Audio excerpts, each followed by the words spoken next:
ಮಾಡ್ರಿ ಇದನ್ನ ಗಣಿತನ ಸರಿಯಾಗಿ ಮಾಡ್ರಿ, ಚೆನ್ನಾಗಿ ಮಾಡ್ರಿ, ತಿಳ್ಕೊಂಡು ಮಾಡ್ರಿ. ಮಾಡೋದಾತಂದ್ರೆ ನಾ ತಿಳಿಸ್ತನು ಲೆಕ್ಕ ನೋಡ್ರಿ.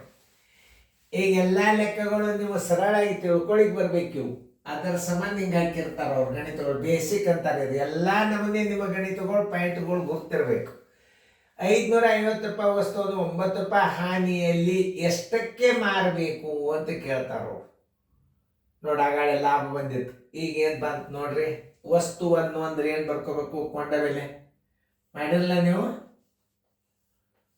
ಕೊಂಡ ಬೆಲೆ ಬರೋಬ್ಬರಿ ಎಷ್ಟು? 550 ರೂಪಾಯಿ. ಅದು ಶೇಕಡಾ ಚಿನ್ನಲ್ಲ ಅಂದ್ರೆ ಏನು ತಿಳ್ಕೊಬೇಕು? ಹಾನಿ, ಒಟ್ಟು ಹಾನಿ ಅಂದಂಗ. ಅದು ಹಾನಿ ಬರೋಬ್ಬರಿ 9 ರೂಪಾಯಿ. ಮಾರಾಟದ ಬೆಲೆ ಬರೋಬ್ಬರಿ ಎಷ್ಟು? ಮಾರಾಟದ ಬೆಲೆ ಬರೋಬ್ಬರಿ ಎಷ್ಟು? ಮಾರಾಟದ ಬೆಲೆ ಬರೋಬ್ಬರಿ ಕೊಂಡ ಬೆಲೆ ಮೈನಸ್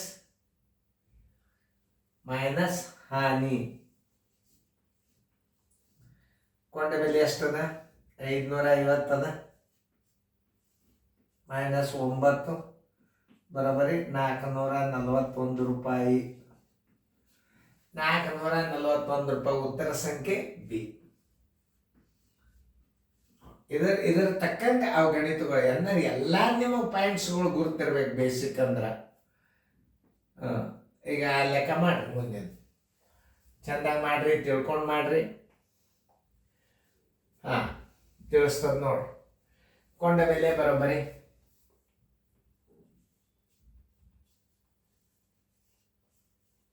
ಕೊಂಡ ಬೆಲೆ ಬರೋಬ್ಬರಿ 6,000 ರೂಪಾಯಿ.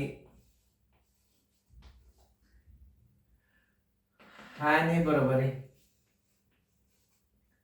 450 ರೂಪಾಯಿ. ಮಾರಾಟದ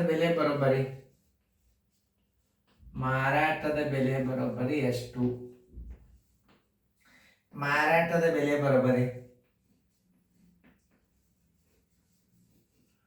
ಕೊಂಡ ಬೆಲೆ ಮೈನಸ್ ಹಾನಿ. ಕೊಂಡ ಬೆಲೆ 6,000 ಅದ. ಎಷ್ಟದ? ಹಾನಿ 450 ಅದ. ಬರೋಬ್ಬರಿ 50ಕ್ಕೆ 50, 10ರಾಗ 5 ಆದ್ರೆ 5, 5ರಾಗ 5 ಆದ್ರೆ 5, ಬರೋಬ್ಬರಿ 5,550 ರೂಪಾಯಿ. ಹಾನಿ ಮಾರಾಟದ ಬೆಲೆ ಬರೋಬ್ಬರಿ 5,550 ರೂಪಾಯಿ. ಉತ್ತರ ಸಂಖ್ಯೆಯಲ್ಲಿ ನೋಡ್ರಿ ಬಿ. ಸರಿಯಾಗಿ ತಿಳ್ಕೊಂಡು ಗಣಿತಗಳನ್ನು ಮಾಡಬೇಕು ನೋಡ್ರಿ. ತಿಳಿತಲ್ಲ? ಹೆಂಗೆ ತಿಳ್ಕೊಬೇಕನ್ನೋದು ಮೊದಲು ತಿಳ್ಕೊಬೇಕು ನೀವು.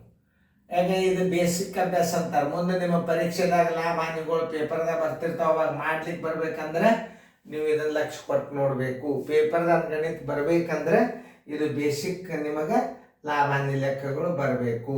ತಿಳಿತಲ್ಲ? ಎಷ್ಟು ಗಣಿತಗಳು ಅದು ನೋಡ್ರಿ. ಇನ್ನೊಂದು ತುಸು ಬಂದು ಅಂದ್ರೆ ನಿಮಗೆ ಬೇಸಿಕ್ ಗಣಿತಗಳು ನಿಮಗೆ ಮುಗ್ದಂಗೆ ಅದು. ಚಂದಂಗೆ ಬರ್ಕೋರಿ, ಚಂದಂಗೆ ಇದು ಮಾಡ್ರಿ.